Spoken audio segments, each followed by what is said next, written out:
Bapa, kami bersyukur Tuhan buat semua kebaikan Tuhan yang kau nyatakan dalam kehidupan kami. Pada sampai hari ini Tuhan, kami merasakan betapa Engkau memelihara kehidupan kami. Terima kasih Yesus, terima kasih. Dan saat pagi hari ini Tuhan, kami mendengarkan firman-Mu. Berbicaralah Tuhan lewat hamba-Mu yang akan menyampaikannya. Biarlah semuanya yang terucap dari lidah mulut bibir hamba-Mu itu berasal dari Engkau Bapa. Kuasai hati dan pikiran kami, kuasai tempat dari Tuhan, dan biarlah kami Tuhan memenuhi berkat dari setiap firman-Mu. Firman-Mu boleh tertanam dalam kehidupan kami, bertumbuh dan berbuah-buah yang lebat untuk kami Tuhan dapat menjadi saluran berkat bagi setiap sesama kami Bapa. Terima kasih Yesus, terima kasih. Kami siap Tuhan untuk mendengarkan firman-Mu. Di dalam nama Tuhan Yesus, Hamba sudah berdoa dan mengucap syukur. Haleluya. Amin. Silakan duduk kembali Bapak Ibu Saudara. Kalau saudara, puji nama Tuhan, bersyukur untuk setiap hari-hari yang boleh kita lalui, untuk setiap detik-detik, jam-jam, tahun-tahun yang berlalu yang kita boleh lalui sampai detik ini. Kita percaya bahwa kalau kita ada hari ini, kalau kita masih bisa tetap berdiri kuat, teguh, itu semua karena kebaikan Tuhan. Dan memang seperti kata Bapak Ketua Sinode kita bahwa ibadah hari Minggu itu bukan aturan gereja, bukan undangan pendeta, tapi itu adalah undangan Tuhan. Undangan Tuhan untuk kita bisa datang, kita bersemangat untuk datang ke gereja. Oleh karena itu kita mau merespon setiap undangan Tuhan dengan sukacita, dengan ketetapan bahwa hidup kita itu adalah milik Tuhan. Dan semuanya yang kita miliki itu berasal dari Tuhan. Oleh karena itu kita harus tetap terus bersemangat membangun kehidupan kita, membangun hidup kekristenan kita untuk menjadi hidup yang terus berkenan di hadapan Tuhan. Saya sendiri juga merasakan luar biasa kehidupan di dalam mengikut Tuhan. Kalau kemarin tanggal 20 kita sudah meresmikan gereja ini dengan acara yang luar biasa, dengan suasana yang luar biasa. Kita percaya bahwa itu dapat berjalan dengan baik. Itu semua karena campur tangan Tuhan, semua karena kemurahan Tuhan. Siapa sih kita ini kalau kita boleh dipercayakan Tuhan dengan gereja yang sebagus ini? Siapakah kita ini kalau kita dipercayakan Tuhan dengan banyak hal-hal yang luar biasa? Bukti-bukti Tuhan itu menyertai kita sangat banyak sekali. Bukti-bukti bahwa Tuhan itu penuh kasih itu boleh kita rasakan pribadi lepas pribadi. Dan kita patut bersyukur atas pencapaian semuanya itu. Kalau bukan Tuhan yang menyertai, kalau bukan Tuhan yang bekerja, itu semua tidak akan bisa terjadi. Dan kita percaya saat pagi hari ini Tuhan hadir di tengah-tengah kita. Kita mau membuka bagian firman Tuhan di dalam Yohanes pasal 15. Kita buka kitab kita di dalam Yohanes pasal 15. Kita baca ayat 1 sampai 8. Yohanes pasal 15 ayat 1 sampai 8. Yang sudah menemukan boleh membacanya. Yohanes pasal 15 ayat 1 sampai 8. Yohanes pasal 15 ayat 1 sampai 8. Pokok anggur yang benar. Akulah pokok anggur yang benar dan Bapa pula pengusahanya. Setiap ranting padaku yang tidak berbuah dipotongnya, dan setiap ranting yang berbuah dibersihkannya, supaya ia lebih banyak berbuah. Kamu memang sudah bersih karena firman yang telah kukatakan kepadamu. Tinggallah di dalam aku dan aku di dalam kamu. Sama seperti ranting tidak dapat berbuah dari dirinya sendiri kalau ia tidak tinggal pada pokok anggur. Demikian juga kamu tidak berbuah jikalau kamu tidak tinggal di dalam aku. Akulah pokok anggur dan kamulah ranting-rantingnya.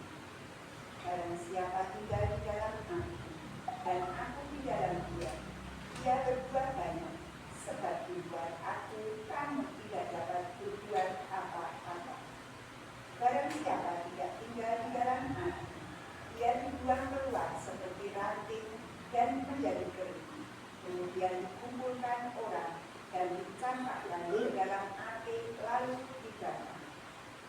Jikalau kamu tidak di dalam aku dan firman-Ku tinggal di dalam kamu, mintalah apa saja yang kamu kehendaki, dan kamu akan menerimanya. Dalam hal inilah Bapa-Ku dipermuliakan, yaitu jika kamu berbuat banyak, dan dengan demikian kamu adalah murid-murid-Ku. Amin. Firman Tuhan berbahagia setiap kita yang membaca, merenungkan, dan melakukannya dalam setiap kehidupan kita. Jadi firman Tuhan saat pagi hari ini terambil dalam Yohanes 15 ayat 1-8, dan saya beri tema firman Tuhan hari ini adalah hidup yang berbuah. Namun sebelum kita merenungkan firman Tuhan ini lebih dalam lagi, saya ingin memberi pengertian dalam kehidupan kita, dalam pikiran kita, bahwa kalau kita membaca firman Tuhan ini secara menyeluruh, kita akan menemukan bahwa Bapa itu punya dua sisi dalam apa yang dilakukan oleh Bapa kita. Sisi yang pertama adalah Bapa itu penuh dengan kasih dan anugerah. Kita tahu bahwa memang Bapa kita itu, Tuhan kita itu adalah Tuhan yang penuh kasih, penuh anugerah yang dicurahkan dalam kehidupan kita. Dan sisi yang kedua adalah Tuhan itu juga menghukum mereka yang bersalah, mereka yang tidak taat kepada firman-Nya, mereka yang hidupnya di dalam dosa. Itu Tuhan juga akan menghukumnya, akan memberi konsekuensi dari apa yang dilakukan dari seorang yang kehidupannya itu tidak berkenan di hadapan Tuhan. Jadi perlu kita pahami bahwa Bapa itu memang Bapa yang pertama, Bapa yang penuh kasih, penuh anugerah, kesetiaannya itu memang sudah terbukti. Tapi jangan lupa bahwa hal yang kedua, Bapa itu juga akan menghukum mereka yang kehidupannya itu kurang baik di hadapan Tuhan. Mereka yang selalu hidup dalam dosa itu juga ada konsekuensinya yang Tuhan akan berikan. Nah, di dalam Yohanes pasal 15 tadi ayat 1 tadi sudah disebutkan, bahwa saya bacakan kembali, akulah pokok anggur yang benar dan Bapa-Kulah pengusahanya. Di sini konteksnya adalah Bapa seorang pengusaha. Siapa itu pokok anggur? Yesus. Siapa itu ranting? Kita. Dan kalau kita melihat konteks seorang pengusaha itu seperti apa artinya? Setiap kita pasti tahu ya, banyak di sini juga yang punya usaha, baik itu bupati, yang punya usaha keripik. Saya yakin usahanya tidak akan terus berjalan sampai hari ini jika tidak ada keuntungan, tidak ada privilege yang Bu Marti dapat. Saya yakin itu. Benar begitu Bu Marti? Bu Marti tidak akan bertahan atau mempertahankan usaha keripiknya jika tidak ada keuntungan yang dia dapat dari usahanya itu. Dari apa yang sudah dia kerjakan, dari apa yang sudah dia olah, dia jual, tentu saja akan ada keuntungan yang didapat oleh Bu Marti. Nah, sama seperti Bapa kita dalam konteks ini pasal 15 ayat 1, dan Bapa-Kulah pengusahanya. Kita saat ini akan fokus cara pandang kita kepada Bapa yang seorang pengusaha. Ketika dia menanam, ketika dia merawat, tentu saja ada hal yang ingin dia dapat dari apa yang sudah dia tanam, dia usahakan. Dan pokok anggur itu adalah Yesus, dan kitalah rantingnya. Siapa yang bisa berbuah? Ranting. Jadi kalau kehidupan kita hanya fokus kepada Allah yang adalah kasih, ada Allah yang adalah penuh anugerah, itu enggak salah. Tetapi kita juga harus berimbang. Kita harus memandang juga bahwa Bapa itu adalah Allah yang akan menghukum mereka yang tidak melakukan hal-hal yang tidak sesuai dengan ketentuan firman-Nya. Jadi kalau ada orang yang selalu punya pikiran, aku berbuat dosa saja, nggak apa-apa, nanti Tuhan mengampuni. Kemudian datang kepada Tuhan minta ampun. Kemudian besoknya lagi berbuat dosa, datang lagi minta ampun karena dengan satu pemikiran bahwa Tuhan itu Maha Pengampun. Besoknya lagi berbuat dosa lagi dengan sengaja, tanpa ada keinginan untuk memperbaiki kehidupannya. Saya mengatakan orang ini tidak akan bisa berbuah, tidak akan bisa menghasilkan hal yang bermanfaat ketika kehidupannya itu cenderung mempertahankan pikirannya bahwa Allah itu Maha Pengasih, jadi ketika kita berbuat dosa akan mengampuni, besoknya lagi berdosa, dan gitu aja seterusnya. Oleh karena itu kita akan melihat firman Tuhan ini, kita akan mengambil dari apa yang sudah kita bacakan tadi di dalam Yohanes pasal 15 tadi. Kita akan melihat arti kata berbuah adalah menghasilkan hasil yang baik, bermanfaat, menguntungkan, dan mencerminkan kehidupan yang berakar dalam Kristus. Jadi buah itu ada dua macam, buah yang baik dan buah yang tidak baik. Benar saudara? Ada buah yang bisa kita makan, ada buah yang mungkin seperti contohnya buah mangga, ada buah yang bisa bagus, bisa manis, dan itu bisa kita makan. Ada juga mangga itu tidak semuanya berbuah bagus, ada juga yang busuk sebelum bisa dipanen, ada yang rasanya kurang manis, kecut. Lebih baik kita memilih buah yang baik. Nah, makanya itu di sini berbuah adalah menghasilkan buah yang baik. Jadi yang kita hasilkan itu adalah yang baik, buah yang baik, bukan buah yang busuk, bukan buah yang kecut, bukan buah yang asam, sehingga tidak bisa dimanfaatkan secara maksimal. Kemudian bermanfaat, dan bermanfaat bagi orang lain, yang menguntungkan bagi orang lain, dan terlebih lagi kehidupan yang berakar di dalam Kristus. Itu arti kata berbuah. Tentunya setiap kita itu rindu untuk kehidupan kita itu bukan hanya sekedar kita bisa baca firman, kita hafal ayat per ayat, kita bisa berbuah dalam kehidupan kita. Tetapi kadang-kadang kita tidak bisa berbuah. Ada saja yang meskipun kita adalah orang percaya, tetapi kadang dalam kehidupan kita itu tidak bisa berbuah, tidak bisa menghasilkan sesuatu yang baik. Nah, kita akan melihat hal-hal apa sih yang biasanya menghalangi seseorang itu tidak bisa berbuah. Di sini saya mencatat yang pertama adalah mengabaikan kehidupan rohani. Penting bagi kita.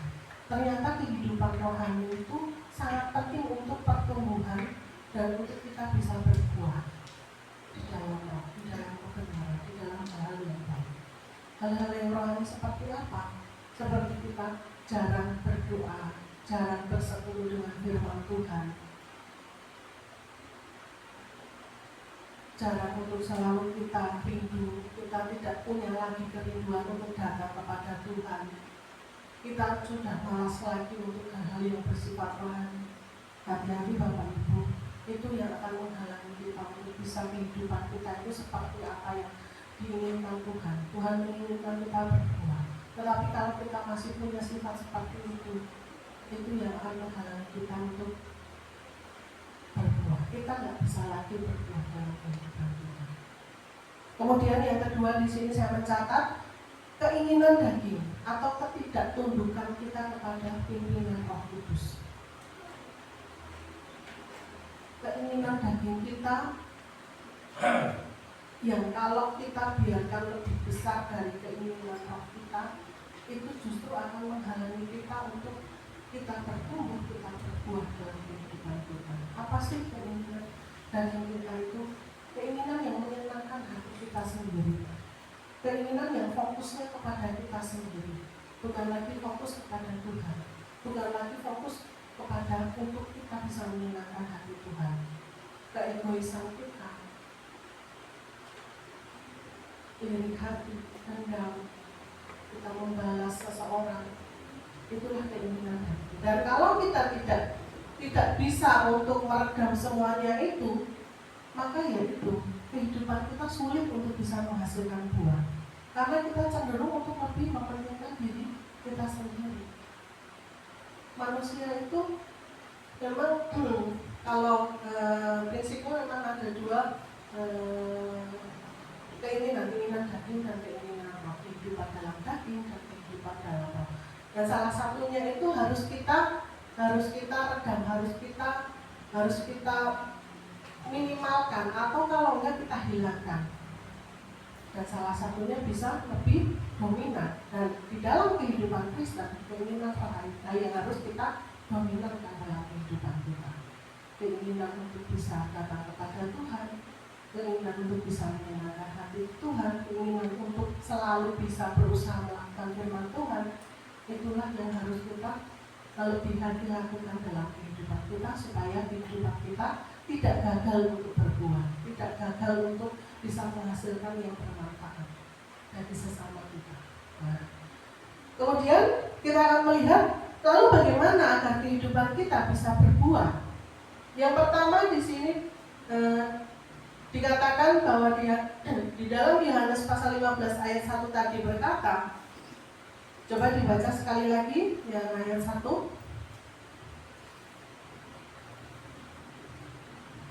Yohanes 15 ayat 1. Akulah pokok anggur yang benar dan Bapa telah pengusahanya. Ayat 2. Setiap ranting padaku yang tidak berbuah dipotongnya, dan setiap ranting yang berbuah dibersihkannya supaya ia lebih banyak berbuah. Amin. Dari di sini dikatakan akulah pokok anggur yang benar. Yesuslah pokok anggur yang benar. Jadi kalau kita memposisikan, kita sudah sadar posisi kita adalah ranting, mari kita terus melekat kepada pokok anggur yang benar itu, yang adalah Yesus itu. Jadi kunci yang pertama agar kehidupan kita bisa terus berbuah adalah menjadikan Kristus sebagai pokok anggur dalam kehidupan kita.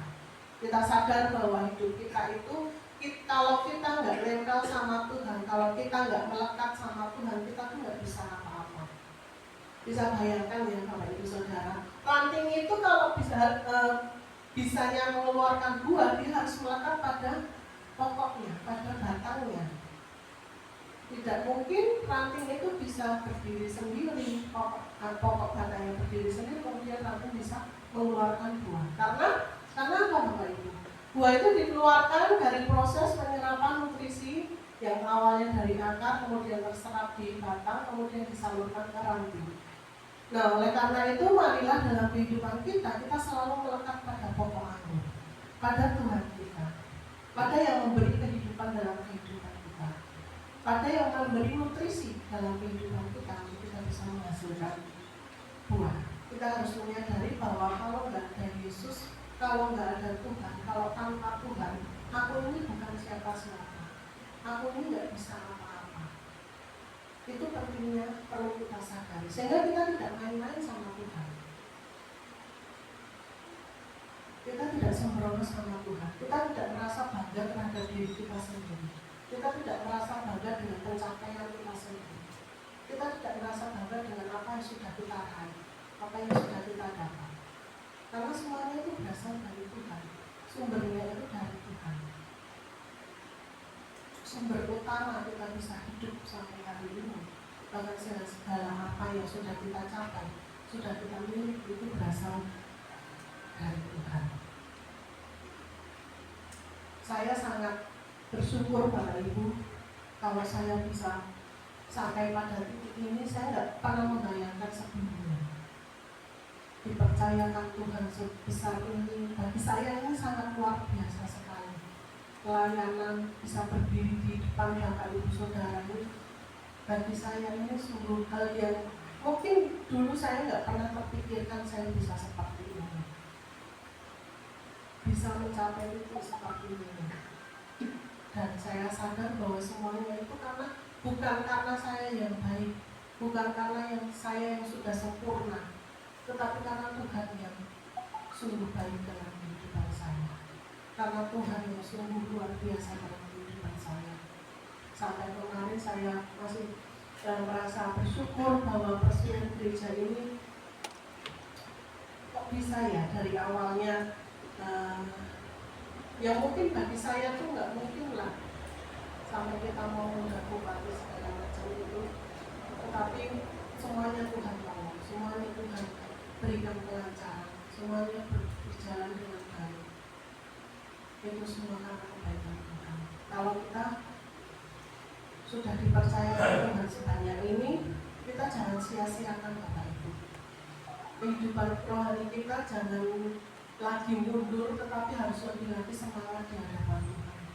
Kalau Tuhan sudah kasih gereja yang bagus, sudah kasih fasilitas yang lebih baik dari sebelumnya, mari lebih lagi kita semangat datang kepada Tuhan. Jangan sampai apa yang sudah semua Tuhan berikan kepada kita ini menjadi sia-sia karena kita tidak bisa menangkap maksud Tuhan dalam kehidupan kita. Hasilkan buah dari apa yang sudah Tuhan berikan dalam kehidupan kita. Hasilkan buah dari apa yang sudah Tuhan berikan untuk kita lebih lagi berbuah baik dalam kehidupan kita. Seperti tadi, melekat terus dalam pokok anggur, lebih melekat lagi.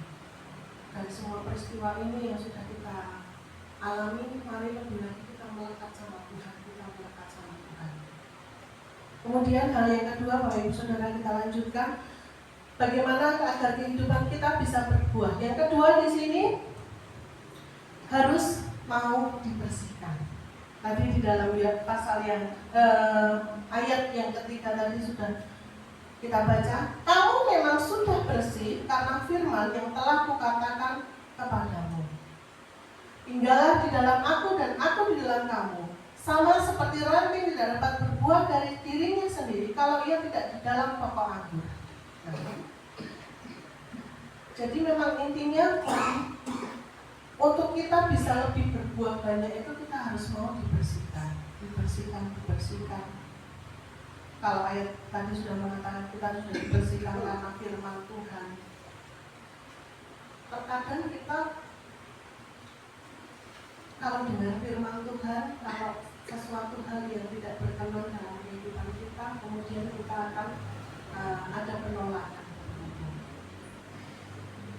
Tetapi sebenarnya firman Tuhan itu bermanfaat dalam kehidupan kita. Memang awalnya itu kadang terasa sakit, terasa kok tidak nyaman dengan semuanya, dengan firman itu. Tetapi percayalah,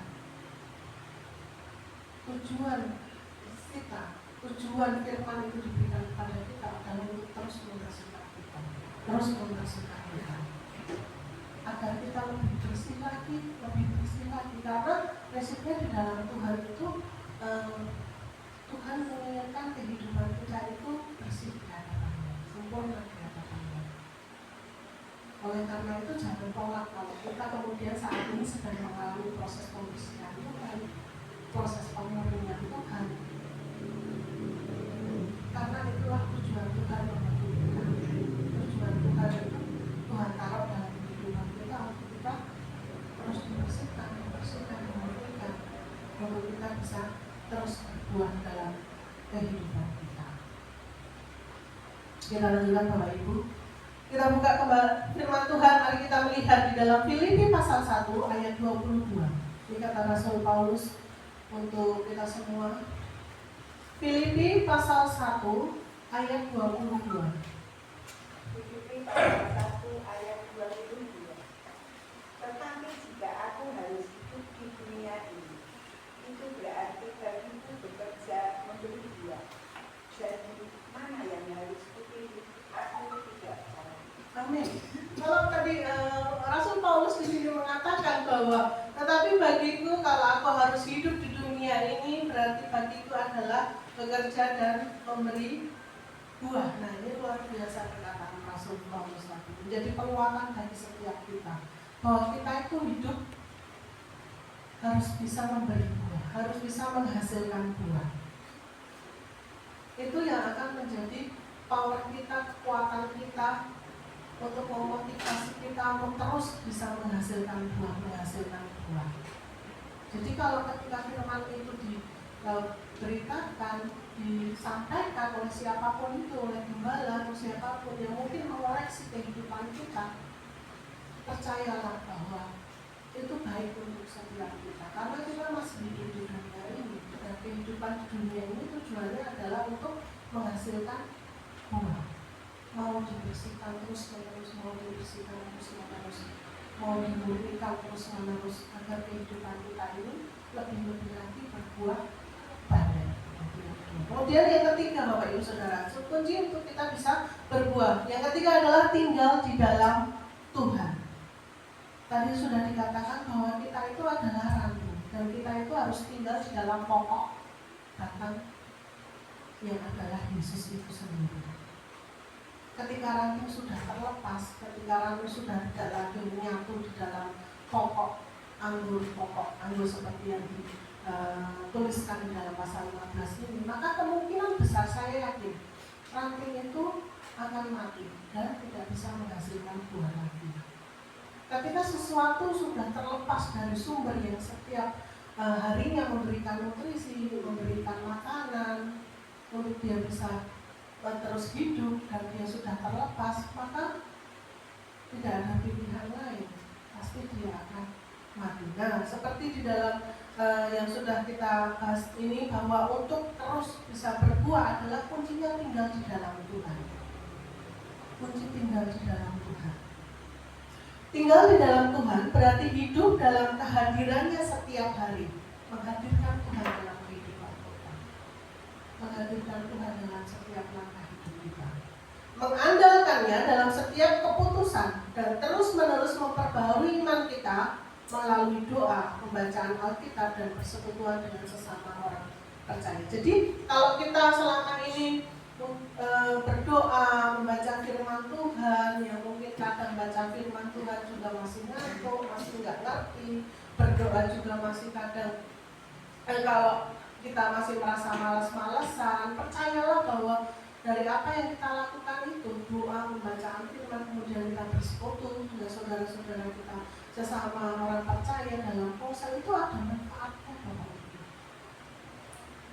Jangan dipandang itu hanya sebuah aturan dari gereja, hanya formalitas, hanya kebiasaan.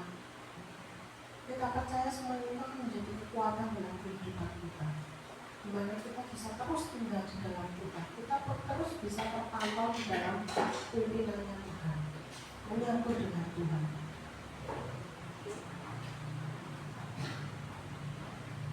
Nutrisi rohani yang kita terima dari hubungan yang dekat dengan Tuhan, inilah yang akan memberi kita kekuatan untuk terus bertumbuh dan berbuah, meskipun keadaan kita mungkin tidak selalu mendukung. Keadaan tidak selalu mendukung kita, keadaan mungkin tidak selalu seturut dengan keinginan kita, bahkan mungkin sekeliling kita itu punya potensi untuk menjatuhkan kita, melemahkan kita. Tetapi dengan kita tinggal di dalam Tuhan, menyatu di dalam Tuhan, melekat di dalam Tuhan, kita percaya bahwa kekuatan itu akan selalu ada, sehingga kita tidak goyah, sehingga kehidupan kita itu tetap kuat di dalam Tuhan. Dan itu Bapak Ibu Saudara, 3 cara atau 3 kunci untuk kita bisa terus berbuah di dalam Tuhan. Dan beberapa hal yang akan terjadi dalam hidup kita ketika kita melekat dalam Tuhan. Nah, ini kita akan melihat apa sih yang akan terjadi kalau hidup kita itu melekat pada Tuhan. Privilege apa sih yang akan kita alami kalau kita itu terus melekat kepada Tuhan. Yang pertama di sini saya mencatat, Tuhan akan menolong kita dan memberi kita kekuatan. Kalau ranting itu tetap melekat pada batang, tetap menyatu pada batang, saya yakin dan percaya ranting itu akan terus bertumbuh, akan terus hidup, akan terus ada. Karena dia tetap menyatu kepada sumbernya.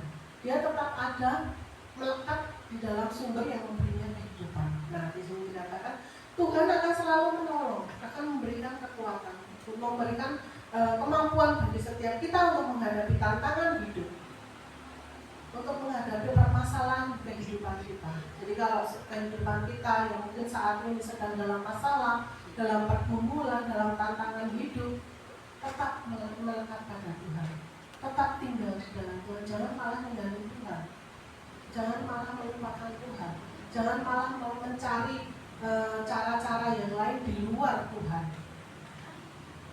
Itu tidak berkenan bagi Tuhan. Karena dengan kita terus tetap di dalam Tuhan, tinggal di dalam Tuhan, maka kita percaya Tuhan itu akan selalu menolong kita, menguatkan kita. Karena sebagai manusia, kita itu nggak bisa sendirian. Kita nggak bisa mengandalkan kekuatan kita. Manusia itu sifatnya lemah, terbatas. Tetapi Tuhan yang tidak terbatas itu akan memberikan kemampuan dalam kehidupan kita, akan memberikan kekuatan dalam kehidupan kita, sehingga kita tampil menjadi pemenang. Amin Bapak Ibu. Amin. Kemudian yang kedua, Tuhan akan mengangkat kita dan memberikan kemenangan. Hal yang luar biasa dalam setiap pergumulan kita. Setiap kita saya percaya kita punya pergumulan masing-masing. punya permasalahan masing-masing. Dan dengan mengandalkan Tuhan, tinggal di dalam Tuhan, melekat dengan Tuhan, kita percaya Tuhan akan memberikan kemenangan. Memberikan kemenangan hari demi hari. Apa yang kita kumpulkan, apa yang kita kerjakan, kemenangan-kemenangan itu akan kita raih. Kemudian yang ketiga, kita akan menghasilkan buah roh yang dinikmati oleh banyak orang. Jadi seperti prinsip tadi, ketika ranting itu terus melekat kepada batang, terus nempel pada batang, tidak meninggalkan batangnya, tidak terputus dari batangnya, maka buah-buah itu akan ada. Maka hasil-hasil itu akan terus ada. Ketika dia masih melekat pada sumbernya, sumber yang memberikan segala kebutuhan, segala nutrisi, segala hal yang dibutuhkan untuk menghasilkan buah.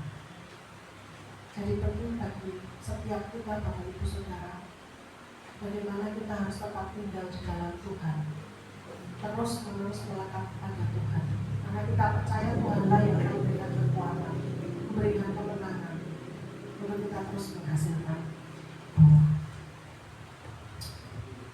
Kemudian kita akan melihat lagi bagian yang lain, Bapak Ibu. Kita akan melihat sebenarnya buah apa sih yang kita bisa hasilkan. Mari kita buka di dalam Lukas pasal 3 ayat 8. Lukas pasal 3 ayat 8. Yang sudah menemukan boleh dibacakan. Lukas 3 ayat 8. Iya. Jadi hasilkanlah buah-buah yang sesuai dengan pertobatan, dan janganlah berpikir dalam hatimu, Abraham adalah bapa kami, karena aku berkata kepadamu, Allah dapat menjadikan anak-anak bagi Abraham dari batu-batu itu. Amin. Ya, dari sini sudah dijelaskan di Lukas pasal 3 ayat 8 itu. Jadi yang harus kita hasilkan adalah buah pertobatan. Artinya apa, Bapak Ibu? Kita meninggalkan manusia lama kita. Apa sih yang menjadi manusia lama kita itu? Kita yang mungkin masih punya sifat angkuh, kita yang masih punya sifat pemarah, kita yang sering mengucapkan kata-kata kutuk, hal-hal yang bertentangan dengan kebenaran firman Tuhan. Itulah manusia lama kita. Dan itu harus kita tinggalkan, karena semuanya itu akan menghalangi kita untuk bisa berbuah. Kita harus mengalami pertobatan yang sungguh-sungguh di hadapan Tuhan. Buah pertobatan itu penting sekali untuk bisa membuat kita itu menjadi manusia baru di hadapan Tuhan. Karena manusia baru itu manusia yang sudah diperbarui oleh Tuhan, yang sudah dimurnikan, yang sudah tidak lagi mengenakan manusia lamanya, sudah tidak lagi melakukan sifat-sifat ketika di mana dia bertobat. Nah, ini yang seharusnya buah yang bisa kita hasilkan dalam kehidupan kita. Selalu manusia baru di hadapan Tuhan, manusia yang lebih lagi mau dibentuk oleh Tuhan, mau dipakai oleh Tuhan, bahkan menjadi berkat bagi sesama. Kemudian hal yang kedua, Bapak Ibu, kita buka lagi di dalam Galatia pasal 5 ayat 22 sampai 23. Dari ayat yang sering kita baca, mungkin sebagian kita sudah hafal. Galatia pasal 5 ayat 22 sampai 23. Galatia pasal 5 ayat 22. Tetapi buah roh ialah kasih, sukacita, damai sejahtera, kesabaran, kemurahan, kebaikan, kesetiaan, kelemah lembutan, penguasaan diri. Tidak ada hukum yang menentang. Amin. Jadi kalau kita bisa tadi sudah mengalami pertobatan sehingga kita menjadi manusia baru, maka lebih lagi kita akan menghasilkan buah-buah dalam kehidupan kita. Seperti yang dicatat di dalam Galatia pasal 5 ayat 22 sampai 23 tadi berkata bahwa hasilkanlah buah-buah roh dalam kehidupan kita. Apa sih itu? Kasih, sukacita, damai sejahtera, kesabaran, kemurahan, kebaikan, kesetiaan, kelemah lembutan, dan penguasaan diri. Semuanya itu bisa kita hasilkan dari kehidupan kita yang sudah diperbarui di dalam Tuhan, melalui manusia baru. Penting hal ini untuk kita perhatikan, Bapak Ibu. Karena kadang sepertinya kelihatan dia bagus di pemandangan manusia, tetapi kadang-kadang di dalamnya siapa yang tahu. Jadi pentingnya untuk setiap kita mengoreksi kehidupan kita masing-masing. Sudahkah kehidupan saya itu sudah berbuah sesuai dengan firman Tuhan atau belum? Sudah adakah kelembutan dalam kehidupan kita? Sudah adakah penguasaan diri dalam kehidupan kita? Sudah adakah kasih dalam kehidupan setiap kita? Yang kadang-kadang semuanya itu bisa porsinya lebih besar daripada kita bisa menguasai itu. Ya meskipun setiap hari kita juga pelayanan, sering juga kita ambil bagian dalam kegiatan gereja, tetapi kadang-kadang ketika kita menghadapkan sebuah kondisi yang tidak melupakan hati kita, hal-hal yang bertentangan dengan buah roh ini akan timbul. Oleh karena itu, mari kita introspeksi kehidupan kita untuk lebih lagi meningkatkan kualitas kehidupan Kristenan kita ini di dalam Tuhan. Supaya begini saudara, supaya jangan sampai Tuhan itu merasa sia-sia telah menciptakan kita. Karena kehidupan kita itu tidak bisa dibentuk oleh Tuhan, tidak mengalami kehidupan yang terus-terus mengalami perbaikan dalam kehidupan kita. Sehingga hidup kita menjadi sia-sia dengan Tuhan. Kita mau hidup kita itu menjadi hidup yang bisa menjadi berkat, hidup yang berkenan di hadapan Tuhan, hidup yang sesuai dengan kemauan Tuhan. Oleh karena itu jangan tolak ketika Tuhan itu membersihkan kita, membentuk kita, memproses kita, yang tujuannya untuk lebih lagi kehidupan itu dalam setiap kehidupan kita lebih lagi berbuah banyak. Seperti yang ditulis di dalam Yohanes pasal 15 ayat yang kedua bagian B tadi saya bacakan. Setiap ranting padaku yang tidak berbuah dipotongnya, dan setiap ranting yang berbuah, nah ini, meskipun kita telah berbuah, kita harus terus dibersihkan. Dibersihkannya supaya ia lebih banyak berbuah. Jadi kalau kita prinsip di dalam Tuhan bahwa ketika melihat kehidupan kita sudah berbuah, Tuhan itu masih kepingin melihat kita itu berbuah lebih banyak lagi, bukan hanya satu buah yang kita hasilkan, 2 buah, 3 buah, tetapi lebih lagi dengan cara terus dibersihkan, terus diproses, dibersihkan. Dibersihkan itu hal-hal yang tidak baik dalam kehidupan itu kita itu dibuang sama Tuhan. Sehingga kehidupan kita itu terlihat bersih di hadapan Tuhan, dan lebih lagi kita bisa menghasilkan Tuhan. Jadi kalau kita saat ini merasa bahwa kok aku masih mengalami hal seperti ini Tuhan, mengalami hal-hal prosesmu Tuhan seperti ini, bahwa jangan tolak itu saudara. Mungkin itu cara Tuhan untuk terus membersihkan kita, memurnikan kita. Karena Tuhan ingin melihat buah kita itu lebih banyak lagi dari sebelumnya, lebih lagi. Yang mungkin kita saat ini di pemandangan Tuhan hanya bisa menghasilkan 1 buah, mungkin lihat kita menghasilkan 2 buah, 3 buah, 4 buah, 5 buah, dan seterusnya. Kalau kita ingat perumpamaan Tuhan Yesus tentang talenta, Yus itu, ketika seorang memberikan 1 talenta, 2 talenta, dan 5 talenta, kemudian orang Tuhan itu datang lagi melihat yang 5 talenta menjadi 10 talenta, 2 talenta menjadi berkembang berkali lipat, yang 1 talenta tetap 1 talenta. Maka apa kata Tuhan? Tuhan itu menjadi marah, karena tidak bisa melihat yang diberikan 1 talenta itu digunakan. Maka apa yang terjadi? Orang tersebut dihukum, dapat penghukuman. Nah, itu juga dalam kehidupan kita. Dalam kehidupan kita Tuhan ngasih 1 talenta dalam kehidupan kita yang bisa bermanfaat bagi orang lain, buah yang kita hasilkan, terus kita kembangkan dengan cara Tuhan itu membersihkan kita, dengan cara kita jangan menolak pembersihan Tuhan dalam kehidupan kita, proses Tuhan dalam kehidupan kita. Karena itu itu yang Tuhan harapkan dalam kehidupan kita. Sehingga tadi di Galatia tadi dikatakan kasih itu ada dalam hidup kita. Damai sejahtera itu ada dalam kehidupan kita. Kelemah lembutan kesabaran itu ada dalam kehidupan kita dan berdampak bagi sesama kita dan berdampak bagi sekitar kita. Itulah yang namanya jadi berkat. Kemudian hal yang ketiga, Bapak Ibu Saudara, buah apa yang harus kita hasilkan? Buah yang ketiga adalah buah pelayanan.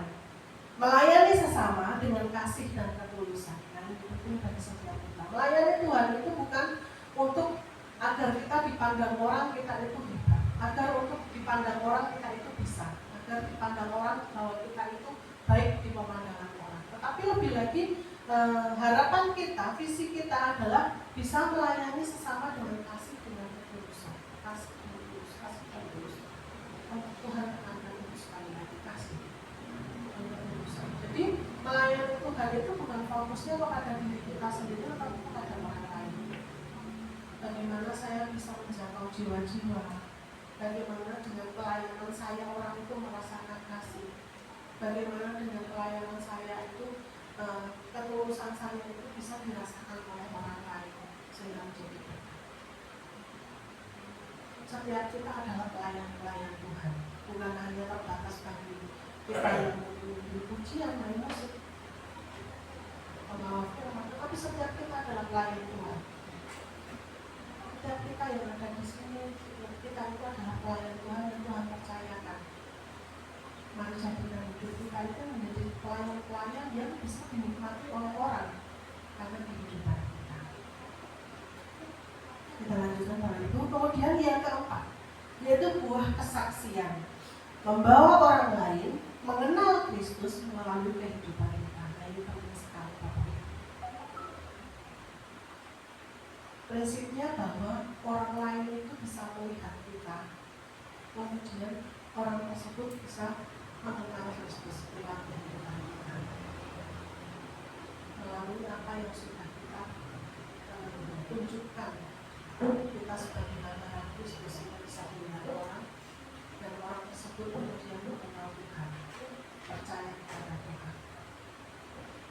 Jadi betapa pentingnya kehidupan kita itu bisa menjadi kesaksian yang baik bagi semua orang, bukan kesaksian yang buruk. Kesaksian yang baik, kesaksian yang bisa menjadi berkat bagi orang lain, sehingga orang lain itu mau datang kepada Tuhan, sehingga orang lain itu bisa juga merasakan kasih Kristus lewat kehidupan kita. Orang lain juga bisa menikmati betapa indahnya dekat dengan Tuhan lewat hidup kita, lewat apa yang kita lakukan. Semuanya untuk hasil akhirnya itu pemulihan Tuhan, bukan untuk kita sendiri, bukan untuk kehidupan kita sendiri. Jadi mari kita terus memacu menyemangati kehidupan kita itu untuk terus bisa menjadi kesaksian yang baik di hadapan sesama kita. Banyak sekali Bapak Ibu tokoh-tokoh di Alkitab yang bisa kita lihat bahwa kehidupannya itu berbuah, kehidupannya itu menjadi berkat. Kita melihat Yusuf, tentunya setiap kita tahu siapa Yusuf itu. Yusuf yang dibenci saudaranya, Yusuf yang berulang kali mau dicelakai oleh saudaranya, dimasukkan ke dalam sumur, dijual, difitnah, tetapi kesemuanya itu mengangkat Yusuf pada level tertinggi dalam kehidupan Yusuf. Karena apa?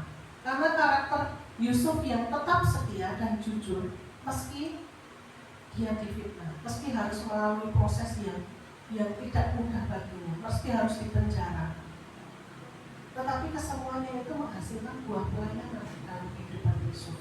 Saat kehidupannya diangkat Tuhan, apa yang terjadi? Kehidupannya bisa menjadi berkat buat saudara-saudaranya, saudara-saudaranya yang kelaparan saat itu di Mesir. Yusuflah yang menjadi jawaban atas permasalahan saudara-saudara, yang meskipun awalnya seolah-olah dia itu mau dihilangkan oleh saudara-saudaranya, tidak dianggap sebagai saudara, dengan berbagai cara saudaranya akan menghilangkan Yusuf. Tetapi karena kehidupannya yang sudah menyatu dengan Tuhan, melekat dengan Tuhan, maka dia menghasilkan sesuatu yang bisa dinikmati oleh orang lain, oleh saudara-saudara yang menjadi berkat.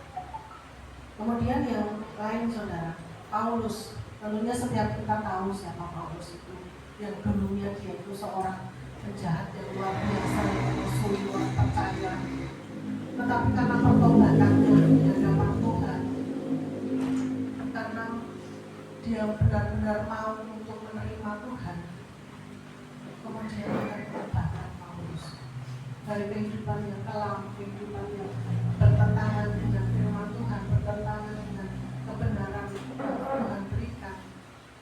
Rasul Paulus tampil menjadi rasul yang luar biasa, menjadi alat Tuhan, menjadi tangan Tuhan. Lewat pertobatannya menjadikan Paulus melalui pelayanan yang luar biasa, menjalani pelayanan yang luar biasa. Dan kita melihat sebagian besar kitab-kitab dalam perjanjian baru ini ditulis oleh Paulus, Rasul Paulus, sungguh luar biasa. Meskipun dia bukan tercatat dari salah satu murid Tuhan Yesus, tapi Paulus bisa tampil di dalam pelayanan. Oleh karena buah-buah yang bisa dia hasilkan dinikmati oleh orang lain, dinikmati oleh sesama di seluruh daerah, di seluruh bangsa. Jadi sekali lagi Bapak Ibu Saudara, marilah kehidupan kita sudah bersyukur, kita itu menjadi orang yang sudah diselamatkan Tuhan lewat anugerahnya. Keselamatan ini datang karena anugerah Tuhan, bukan karena usaha kita, bukan karena upaya kita, bukan karena kepintaran kita, tapi semata-mata oleh karena kekurangan kita. Dan janjikan semuanya itu untuk kita bisa berbuah dalam kehidupan kita. Jangan sia-siakan anugerah keselamatan yang Tuhan sudah berikan. Tetapi lebih lagi kita memacu kehidupan kita untuk terus meningkat, terus berbuah lewat proses-proses pembersihan yang Tuhan izinkan dalam kehidupan kita, untuk kita lebih lagi menghasilkan buah dalam kehidupan setiap kita. Amin. Firman Tuhan yang saya cukupkan sampai ini. Tuhan Yesus memberkati. Kita berdoa. Kami mengucap syukur Bapa, jika saat pagi hari ini kami boleh mendengarkan firman-Mu Tuhan, di mana kami Tuhan harus berbuah dalam kehidupan kami. Mampukan kami Tuhan, dan Engkau sendiri akan menjadi pokok dalam kehidupan kami. Kami yang adalah ranting-ranting-Mu Tuhan, kami mau terus tinggal di dalam Engkau Bapa, melekat di dalam Engkau Tuhan, supaya dalam kehidupan kami Bapa terus bisa menghasilkan buah-buah dalam kehidupan kami. Dalam pelayanan kami Tuhan, kami bisa bermanfaat bagi sesama kami Bapa. Semuanya itu Tuhan untuk kemuliaan nama-Mu. Terima kasih Tuhan, terima kasih apabila berani berbicara, biar Roh Kudus-Mu Tuhan terus memimpin kehidupan kami Tuhan. Dalam sepanjang hidup kami, Engkau ada bersama-sama dengan kami. Terima kasih Yesus, karena nama Tuhan Yesus kami sudah berdoa dan mengucap syukur. Haleluya.